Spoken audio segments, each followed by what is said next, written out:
Well, I think the whole record, including the mix, was 11 days, but Wow, I'm pretty sure I had 4 or 5 days for guitar, which was just incredible. insane. We Mhm. found out that Tony McAlpine would play keyboards on it, and so then I wrote in some spots for him to play, obviously. I like bluesion. That's a great term. Illusion, yeah. Hey, Guitar Champion, what's going on? I'm 𝗚𝙗𝙗𝗙𝙗. Welcome back to my channel and welcome back to another episode of the History of Shred podcast. I know it was a little bit of time since the last episode, but today we have a really good episode because it's our first interview that we have together with none other than the legendary and the credible Vinnie Moore. And I tell you, Christian and we were really nervous, as you might can hear and see here sometimes in that interview, but it was a lot of fun. Vinnie was such a cool dude. I highly recommend, of course, to watch the whole interview because we were talking about practicing, how it was in the 80s with Shrapnel record, about how to create your own style and influences, but also his upcoming tour that I highly recommend to check out the dates if you are from Europe. I will definitely go to one of the Germany shows. I can't wait to see Vinnie live. And now here it is, another episode of the History of Shred podcast with the interview with Vinnie Moore. Here we go.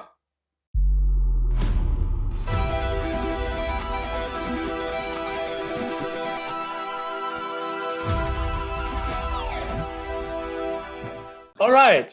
So, yeah, welcome, Vinnie. Welcome to this YouTube channel. Wow, what a legend. What an honor to have you here and that it works. Yes, how are you Thanks so doing? much, man. I'm doing well. Thank you. Great to be talking to you. You are probably currently preparing for the tour that is coming up here in Europe, together with the legendary Michelangelo Badio, of course.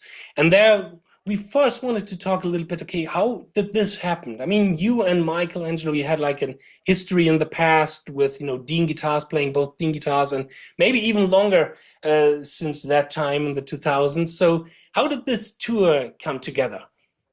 Okay, so I've been using a promoter from Italy, and I've been doing tours with him over the years, and so has Michael. And they've actually done this Electric Guitar Lands tour before with Gus G and Rowan Robertson, I believe. And so basically, the promoter asked me to do it, and I thought it'd be a great idea and a lot of fun to get back over there and to play with these other guys too. So, when was the last time when you went to Europe with your own kind of music? I'm thinking it was 2 years ago. So yeah, I think that's going to be like a really good thing. I personally can't wait. I'm definitely going to Waldbronn to soundcheck one because that's Uh-huh. close to my area in Germany. Christian, unfortunately, lives in Mexico nowadays. He's not in Germany Oh, wow. anymore. He lives in Mexico Maybe we'll do City. some So shows down there too. That Mexico City specifically has some of the best audiences in the world, so I think you would absolutely love it to play Oh, down here. cool. Yeah, I've been there once for a guitar show, and it was really cool. let's go a little bit into the past because I mean, we both, Christian and me, we are so influenced of your music from the 80s, from the 90s and the 2000s. We're a big fan of your playing and your style. I mean, we made like an Thank you. over 1 hour long episode of History of Shred, just talking and yeah, just talking about your style and your playing and how it influenced us. And yeah, and so we made some thoughts about okay, the past that we want to talk about. And Christian had some Okay, question prepared for you. Yeah, great. so one thing that I've all been wondering about, when you first emerged, your first albums when they came out back in the day, people always compared players like you and Tony McAlpine now with Yngwie because of the neoclassical thing, but it's very obvious that you must have developed your technique and your style long time before, right? Because even your recording debut, Soldiers of the Night with Vicious Rumors, came out about only 1 year after Yngwie emerged on the scene. So you must have been practicing this highly technical stuff long time before Yngwie even emerged, right? And I can actually hear different influences in your playing. I hear more like Aldi Meola for the fast picking, maybe Alan Holdsworth for the legato and the whammy bar Both, work, yeah, big Larry influences. Carlton in the way you use arpeggios, combine different arpeggios, superimpose them, connect them to create longer lines. So these are more like the influences I actually hear, even back on the very early stuff. But still, there are some similarities, I would say, of your first two solo records with maybe the Yngwie thing with the keyboard solos, the Baroque chord progressions, keyboard pads. And my question would be, what was that something that you coincidentally did Mike Varney back in the day maybe lead the new players a little bit in the direction that he said that kind of stuff is hot right now and write something a bit more in that direction? Well, when I wrote the songs, actually, there were no keyboards at all. But Okay. as I started putting the Mind's Eye record together with Mike, planning for it, we Hmm. found out that Tony McAlpine would play keyboards on it. And so then I wrote in some spots for him to play. Obviously, if you're going to have Tony on your record, you want to have some space for him to improvise and solo. So that's Right. pretty much how that came about. But when I was younger, like I was into a bunch of different styles of music, jazz, blues, rock, mostly, of course. But I was taking lessons with a teacher, and he started turning me on to some of the jazz stuff, like Hmm. Joe Pass, Pat Martino, who he was actually studying with in Philadelphia, and all Hmm. the guys like Larry Carlton at the time, and Dimiola, of course, was a big influence. But I was basically a rock player. I played in a rock band doing covers, and we Hmm. did two sets of Van Halen. So, like everybody back in the day, you could not be inspired by Eddie. So I was like playing Eddie all the time, like Hmm. Hmm. we would play it live on stage a John Cougar Mellencamp song or something, and I'd be doing the Eddie taps, like Okay. imitating Eddie. And Uh-huh. it just got to a point where I was like, hey, this is a little bit overkill. It's too much. I need to like start including some of my other influences into my playing. And so that would Hmm. have been guys like Dimiola, Larry Carlton, Richie Blackmore. And so I started focusing more on the picking aspect of things. And then, of course, Holdsworth was there with the IOU record, and that Hmm. influenced my legato playing. And it just kind of, all my influences kind of melded together and started to come out in what I did. I started to kind of develop, trying to do my own thing, but just taking different things from all those players. And the reason I actually started listening to classical music when I was a kid is that I was a huge Richie Blackmore fan, and I read one of his interviews in a magazine, and he said he was really into Beethoven. So I'm Hmm. like, oh, if Richie's listening to this, I got to check it out. So I bought a record. I forget what it was. It was some Beethoven stuff, Hmm. and I started getting into Bach. And so that's where the classical stuff kind of came from. It was all Richie Blackmore's fault. I blame him. And yeah, and just doing the Al Di Meola picking stuff and Holdsworth for the left hand stuff, it all kind of Okay. fused together. And when I started writing, because when I was in a band prior to that, really wasn't writing. I was just playing cover songs. Hmm. And I got to a point where I thought, I really need to start writing songs and recording. So I quit the band I was in. I took all the money I had and I bought a little cassette 4-track recorder, a little Tascam Hmm. 234, and I just started recording rhythms and writing melodies and solos over top of them, and that's kind of was a big part of my development actually, recording.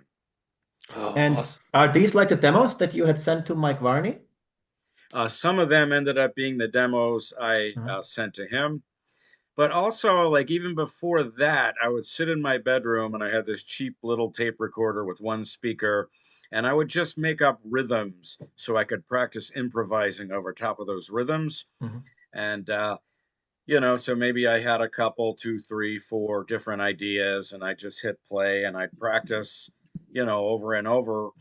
And then I'd get a new idea for a rhythm and I'd record that. So eventually Hmm. I had like, a bunch of different rhythms. And it wasn't only one part, the rhythms. It would be like a part and then a change usually. Hmm. So usually two parts.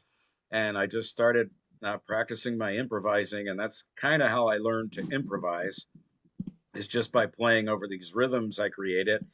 Hmm. And then so when I got the 4-track recorder and started recording things, that's kind of also where that started, just putting some rhythms down and improvising over top and creating melodies and solos, and it all built from there. Awesome.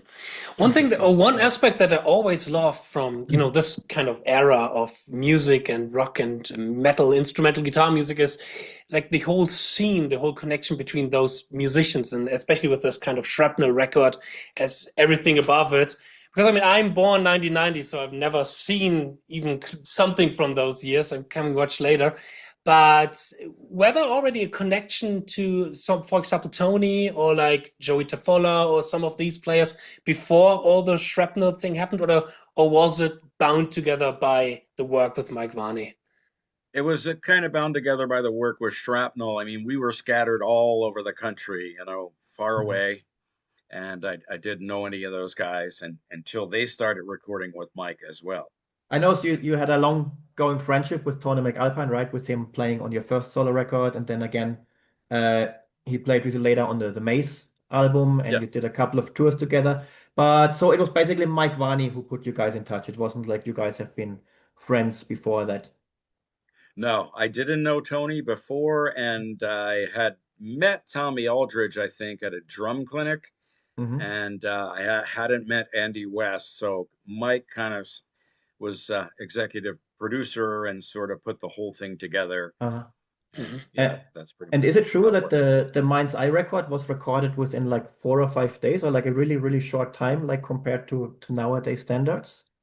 Well, I think the whole record, including the mix, was 11 days, but Wow. I'm pretty sure I had 4 or 5 days for guitar, which was just Incredible. insane because there's Incredible. so much guitar on the record. There's Right. rhythms and then doubled rhythms, then there's melodies, and there were a lot of harmonies on that record, Harmonies. and then Yeah. solos. So it was pretty whirlwind. It was much too quick to make a record, and I felt hurried, but I just did the best I could at that time, and I could never do that nowadays, record so quickly.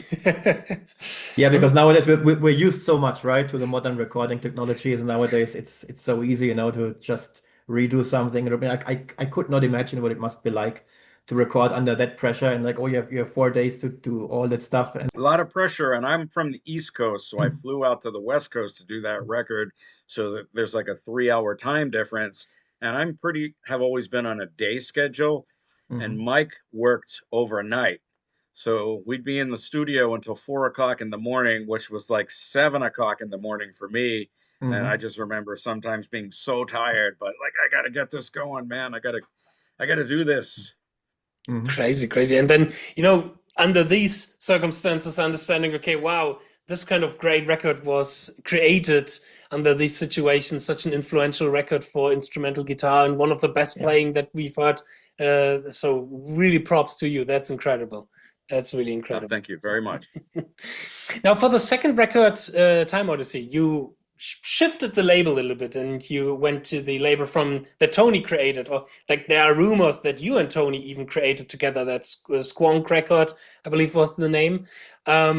Nowadays, the record that Tony released on this label is also on streaming devices and listening for all these kind of platforms. Are there any plans to also release Mind Odyssey as well on Time Odyssey. Time Odyssey, Yeah. Mind Odyssey, Time Odyssey on streaming device or like streaming platforms? Well, from what I understand, part of the record is available online on the streaming services, but I have to get into that and figure out why the whole record is not available. And I don't know if it's available in Europe or not, but it is in America. So yeah, I have to look into that. But yeah, Squawk Records was a label formed by these managers. The management company was called Q Prime, and it was Cliff Bernstein and Peter Mensch, who were big time managers who managed everyone from Def Leppard, Mhm. AC/DC, Queensryche, Mhm. and now the Chili Peppers. I think they're still Mhm. managing. Oh So yeah, wow. they decided they were going to form their own label, and that's what that was all about. All right. Yeah, so what I've always liked about your discography is like how you constantly reinvent your playing. Like you're not basically making the same record twice every time you make a new record. You try something a little bit different than in the 90s. You went more in a bit more of like a hard rock direction or a bluesier type of direction, right? Hmm. With the Meltdown record and the Out of Nowhere record. And when Out of Nowhere came out, I have an anecdote. At that time, I was actually taking lessons with you, but I don't think you remember. It was a master class that you gave in Freiburg, Germany, at the Jazz and Rock School. It was like a four day Oh, I remember a being there. four-day Yeah. event, yeah, in the summer of 1997. And you had just released, I think, the Out of Nowhere record, or it had Oh, it had okay. just come out, right? And as far as I understand, you had recorded this album quite a couple of years before, right? But there was some label issues, and it Yeah, was quite delayed a little bit until it came out. it was recorded in 93 and it didn't come out Okay. until 96 because of label issues, as you said. And Yeah, yeah, that was hard waiting. You have a new record you're happy with and you can't wait for it to come out. And then it takes right. 3 years. It was a little crazy for me. Yeah, yeah, yeah. I can imagine. And yeah, I remember this master class. It was like a 4-day event. It was 8 hours from Monday to Thursday, and I remember learning so much. I mean, I was 15 years old at the time, and you covered so many topics and explained them so well that I feel like it's almost 30 years ago now, right? And for all the time afterwards, this forever shaped me and my like you explained modes so well and how you use arpeggios. You have like for example, how you superimpose arpeggios to really bring out the strong intervals and things like that. And it was really profound. Like the way you were teaching, I have to say, I really like you were really encouraging with the people because they were all different kinds of levels of players. Some really advanced players, but some players more beginner level. And you encouraged everyone to play and not to feel intimidated or anything. And I found that was really, really amazing. And then in the end of the event, uh, we some of the students played some of your songs, and we actually played Riding High from the Meltdown record. You Oh, put wow. together little like lineups, and we performed the song. So it was a really uh, a great experience for me. So my question would be, Thank you, um, man. It's great to hear that. I remember being there twice, actually. Once I uh, taught in this little white room, and the second time was a bigger, darker room. yeah, I think that was the second time. The second time was when I Okay. was there. I think it was about 20 people or so in the event, and Hmm. that was really cool. So, do you still do stuff like that? Do you still teach people nowadays, or do you focus mainly on performing and touring and Mostly things like on that? performing, recording, and writing. I did a lot of that over the years, guitar clinics, and sometimes like the school type of thing that you've mentioned. Mm, But once I got busy touring more, especially with UFO and my right. solo stuff, it Mm, got harder to make time for that stuff. right. Yeah.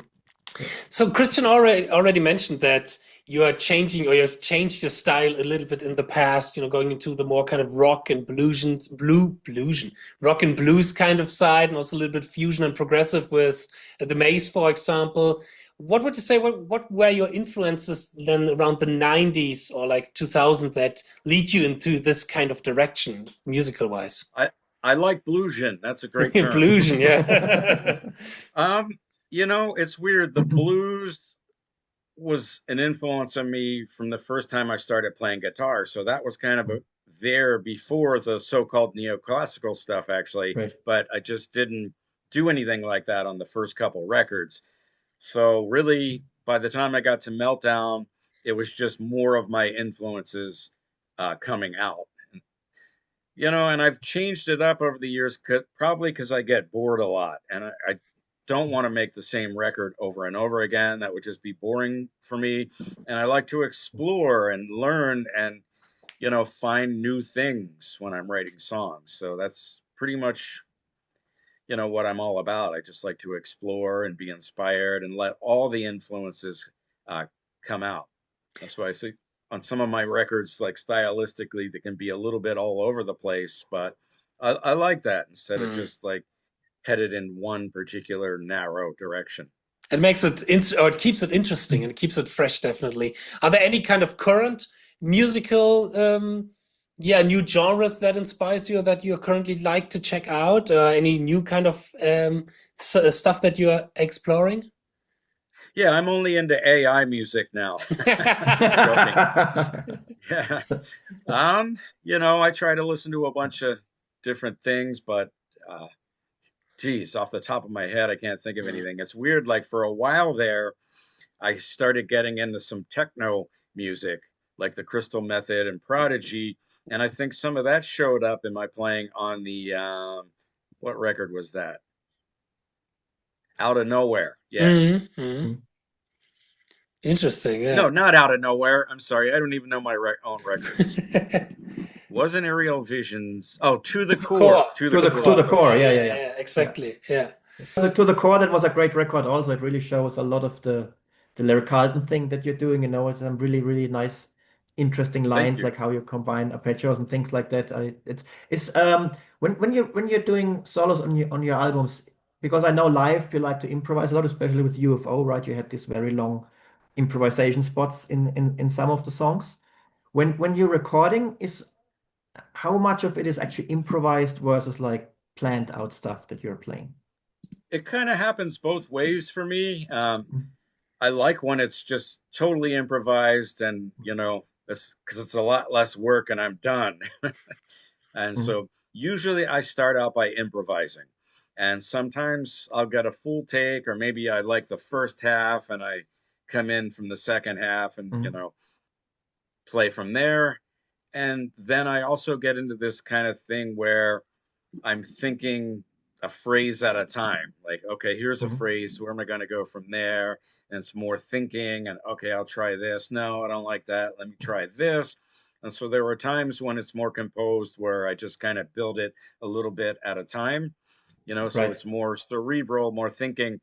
Mhm. But I think most of the time I'm just playing and I listen to what I've done and I go, oh, I like that, and so I'll Mhm. do most of the solo I just did, or just kind of add to the improvised stuff. Right. So But building it as you go along. I found that like sometimes I would do demos like for the UFO songs, and I didn't care about the solos. They were just there as a place marker to let the Mhm. band know, okay, here's where the solo is going to be. And so Mhm. I would just play something really quick. And then a couple months later, I would be recording the actual record and I'd listen to the demo and I'd be like, man, that solo is really good. So, Mhm. Mhm. without thinking,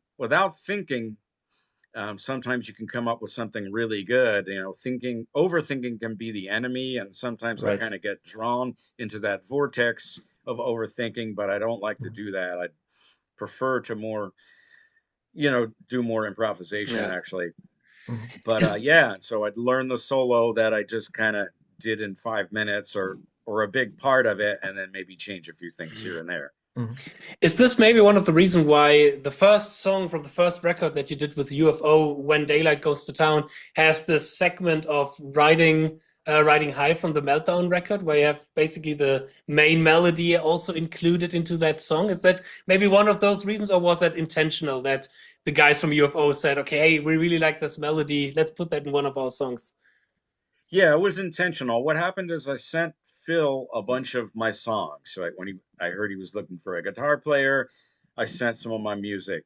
I think it was 11 songs, and he really liked a handful of them and thought, oh, if these are good songs, if I could just add vocals to them, we got some good vocal songs.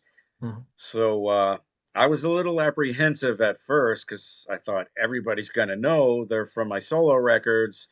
But as I started hearing what he was doing, I was really happy with it, especially the song Baby Blue, which was originally called She's Only Sleeping, which was, one of my instrumentals on, Right. was it Out of Nowhere? Yeah, I It was think it out of was. nowhere. Yeah, out of nowhere. Yeah. Right. And what he did with that was beautiful. So, yeah, that's how some of my solo stuff ended up on that first record. Mhm. Now, going a little bit back to the tour, what kind of songs can we await while, you being on stage? Some of the old classics, some of the newer stuff, and in the last record, I think there were even like vocals on that record. Are you planning to do some sort of that as well, or is it like full instrumental guitar craziness? There's one vocal song from my Mhm. most recent record, Double Exposure. And what I try to do is like cover a little bit of each time period from each record. And it's a little more challenging on this tour because my set is shorter because three guys are playing. It's not one of my solo shows. So I have a shorter set. So I have something from Mind's Eye, something from Time Odyssey, some couple from Meltdown, something from The Maze, something from Nice. Double Exposure. So yeah, just try to mix it up the best I can, cover as much of the eras as I can do.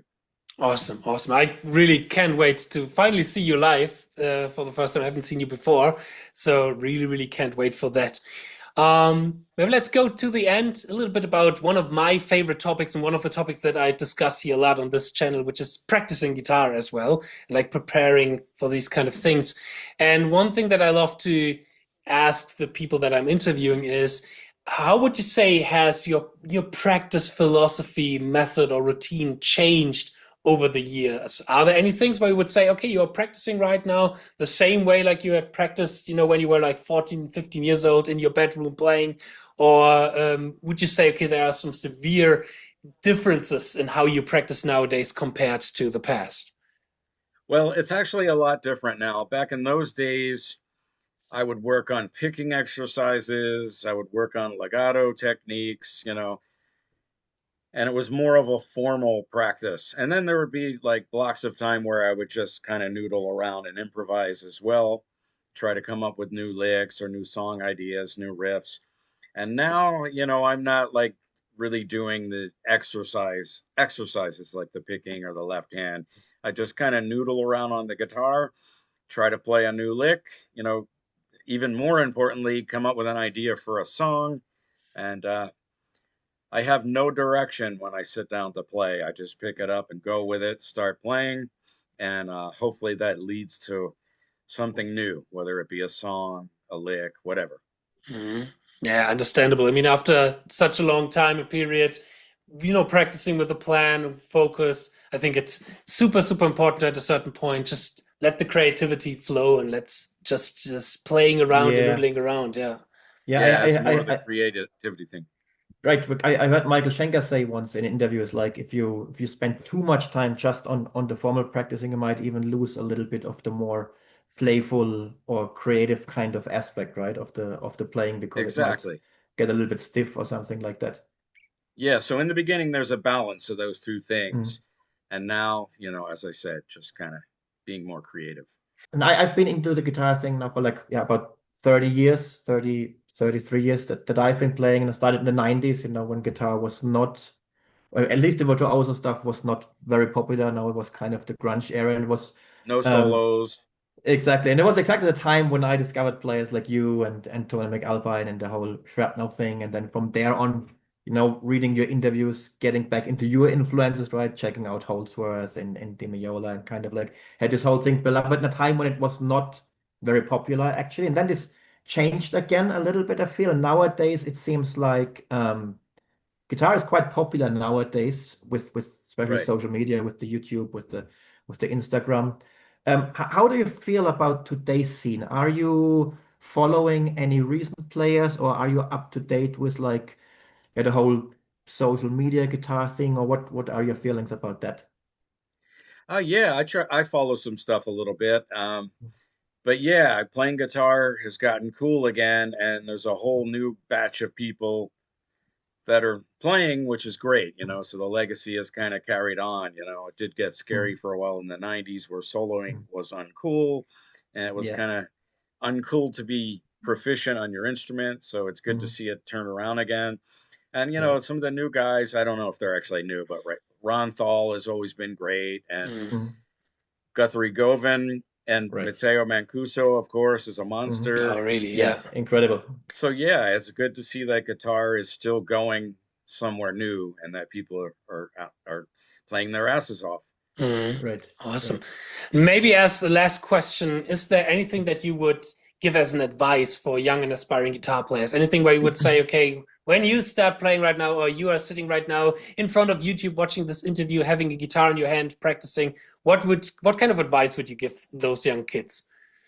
Well, two things. I would say, as you're learning, find a teacher who can show you things, teach you maybe a little music theory and whatever, exercises, show you some songs, that'll help you get to work from point A to point B quicker. But also listen to a lot of different players and learn their stuff, and take it all in, and let that kind of become a part of what you do, which the things you're inspired by will come out in your playing, and just kind of let that happen. And yeah, just have fun and play a lot. Awesome. Yeah, awesome. Yeah, All right. Even though that Christian and I were doing this internationally, but we are both German and known for German. So where can we expect you in Germany? You and 𝙤𝙬𝙢𝙀𝙀. Right, Electric Guitar Lands tour. So on April 10th, we'll be at Art Rock in Reichenbach. Reichenbach, yeah. Reichenbach. Yeah. April 11th at Soundcheck 1 in Waldbrunn. Waldbrunn, yeah. And April 13th, Beavers and Erlenbach am Main. How do you say that? Am Main, yeah. Erlenbach am Main, yeah. Am Main. Yeah. Funny story. I went to Germany actually to teach at the guitar school that Christian mentioned, I think it was. And I came from Frankfurt Airport and I was going to Freiburg. Freiburg, exactly. That's where it was. Yeah. But somehow I bought a train ticket to Friedberg with a D. Oh, there's a quite somewhere else. Yeah, yeah. Right, and so I ended up in Friedberg, no. And I got out of the train station and I went to a taxi cab and I said, I'm going to this hotel, and I gave him the address, and he said he laughed and said, well, that's something like 200 kilometers away, and I was like, what? So I went into panic mode, like, oh my God, what do I do? Right. So I had to go back into the train station and try to explain, but the person working there didn't speak English. But luckily there was a guy who was German who spoke English, and so he translated for me, and they got me on the correct train. And so I went to the right place and arrived hours later after flying overnight, of course, and carrying like 2 guitars, a suitcase. Oh man, it was a fiasco. That's my one. And that was in the days before the smartphones, right? It wasn't like nowadays. Oh, there were no just go on the phones, phone. nothing. Yeah. You know, I had no idea where I was, and I don't know how I mixed up the 2 cities, and I was pretty sure that I explained when I bought the ticket that I was going to Freiburg. Right. Maybe I got on the wrong train. I don't know, or maybe I got a train ticket to the wrong city. I'm not sure, but right. That's a nightmare when you're in a place you don't speak the language. No one speaks English. I can imagine. Awesome. So yeah, I highly recommend to everybody who's watching this right now it is from Europe, Germany, and the other countries as well, to check out the dates from Vinnie Moore and 𝙤𝙬𝙢𝙀𝙀, and definitely go to their shows and experience this incredible guitar music live, because that's nothing better than the live thing, the real thing. As much the energy in the room.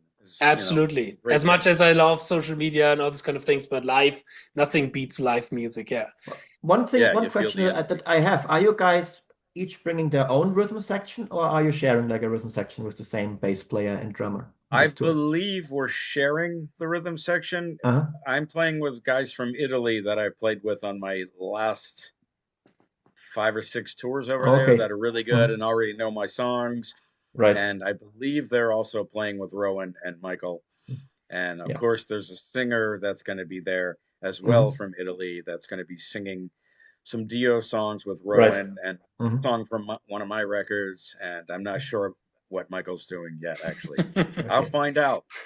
We will all find out. So at least everybody who's together, at least everybody who attends to the show. So thank you 1,000 times, Vinnie, for being on our show and having a great honor with us. It's a great honor. It was really a little dream come true to make this happen. So thank you very much. Thank you so much. Yeah, and thank you, man. Pleasure is all mine, and I look forward to meeting you at the show. 100%, 100%. And I will say again, everybody check out the tour dates and hear and see from you soon. Goodbye to our viewers. Bye-bye. Bye-bye.